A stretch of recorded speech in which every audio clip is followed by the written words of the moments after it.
Hello, and thank you for joining us today. I have a special guest with me today, Rebecca Bosl. Rebecca's got 20 years of corporate branding experience. She's really an expert in this field, and I know a lot of people are going through some changes right now. Some of them are experiencing some job changes, maybe due to some downsizing or various things like that. And Rebecca's somebody that I've worked with personally on resume coaching and social media profile, things like that. She was introduced to me by a good friend of mine, Craig, and it's just been an excellent experience. And so wanted to ask her a quick question today that some people may be wondering is, Rebecca, how can job seekers land that next gig during a pandemic? Thanks, Zach, and thanks for having me on today. It's important to think about where we started from and where we're at in the pandemic. Up in February, we had unemployment below 4%, and people that had secure jobs were just looking around to see if there's anything better out there, and everybody, it seemed, had a job for the most part. And then within 6 weeks, we climbed from under 4% to 14.4% unemployment. And when you don't include non-farm payroll, you had 20 million people that were furloughed or unemployed. So it just made a huge change within a few weeks. So from March up until about maybe the beginning of May, people were hunkered down in their homes and doing virtual networking and things like that. And since May, middle of May, end of May, states have started to open up. So at this point, there is hiring going on. And in a normal year, you'll see June and July slow down a lot for hiring and then pick up in August. But what I want people to think about is consider June to be like a January hiring month. So normally things slow down in December and it's a very busy hiring season in January. So at this point, think of April as like December and think of June like January and consider it's going to be a very big hiring month. And all throughout the summer, I think it will be. And then it also got more competitive. So instead of competing against a few people, you're competing against a lot more right now. So with that in mind, with it being a competitive environment, with it being a strong hiring season, these are the things that I'd recommend. First of all, make sure you have a really strong resume. And when I say that, a lot of times when people come to me and show me the resume they have, it reads like the history of what you've done.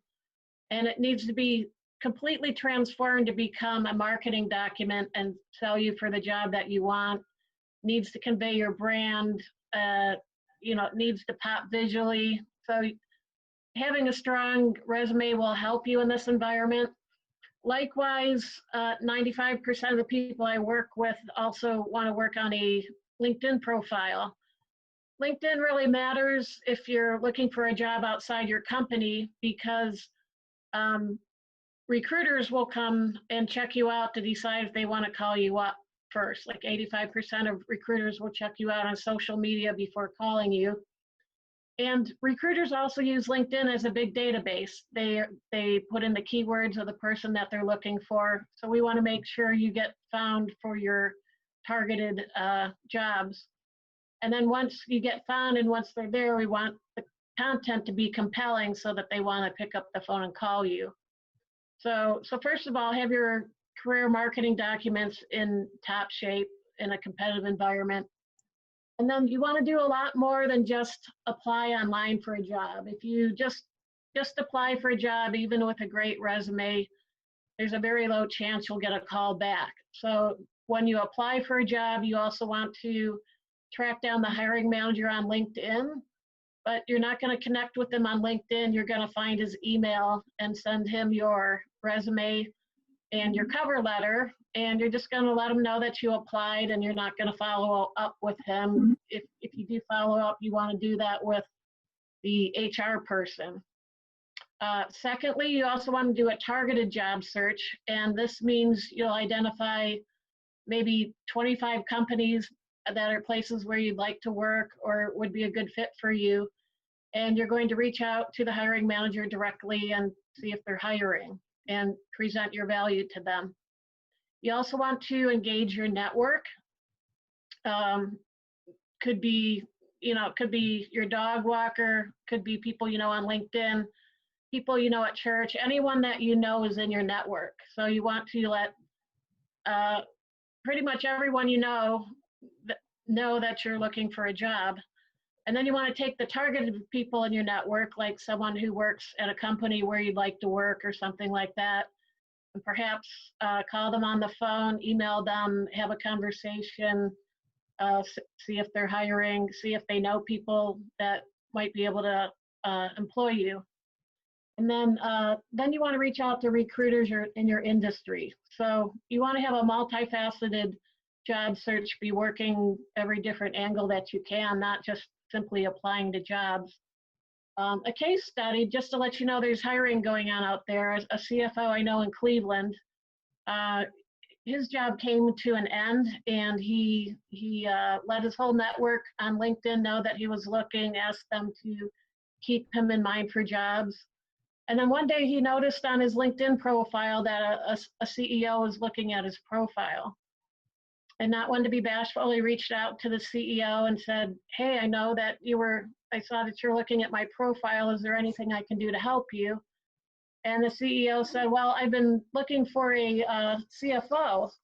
And so my friend sent him his resume, and the company was in Colorado, but they agreed on a remote arrangement. So he got hired, and he gets to live in Cleveland and take periodic ski trips to Colorado for work. So that worked out great for him.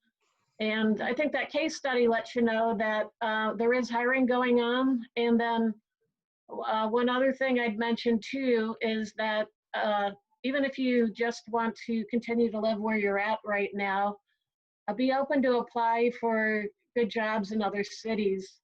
A lot of companies, a lot of employers are very open to hiring remote workers at this point in time. So you might be able to talk them into that if they fall in love with your skill set, and then you can live in one place and take vacations at hopefully a interesting place where you'd like to visit every now and then. Sure.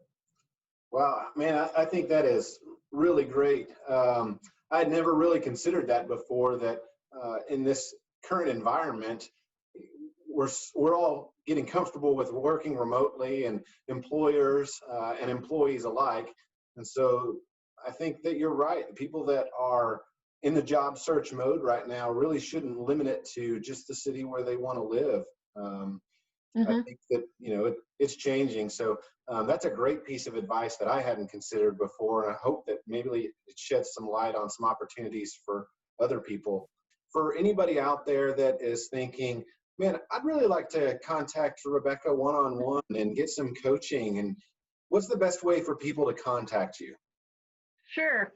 Well, you can either send me an email to info@dreamlifeteam.com, or if you go to my website, there's a button in the middle of the front page to schedule a phone call. And then we can talk and see if it makes sense. No pressure, just, see what your needs are, see what my capabilities are, and see if it makes sense to work together. I will say I get calls a lot from people who don't have an updated resume and then see their dream job and are anxious to apply the next day. So a lot of times it takes, to really produce a fine work of art, it takes, 5 to 10 business days to produce a great document. And it's not something you want to rush because you want to have it to be high quality. So, but it's always good to keep it updated just to be ready in case you ever see your dream job, I guess I would say. The quality of your resume is going to speak to the quality of your work in the employer's eyes. So, well, hey, listen, Rebecca, thank you so much for joining us. For those of you that are watching, I've put Rebecca's contact information in the video here so that you can reach out to her. She's helped so many executives land some 6-figure jobs so many times that happens in less than 2 months. And I can say from my personal experience, once we worked on my LinkedIn profile, immediately I saw a massive increase in traffic to my profile. And so I think that's a good thing, and I think that we all want more exposure so that we can be more marketable in the workforce. So thanks again, and I look forward to our next chat. Thanks, Zach. Good to hear from you. Take care.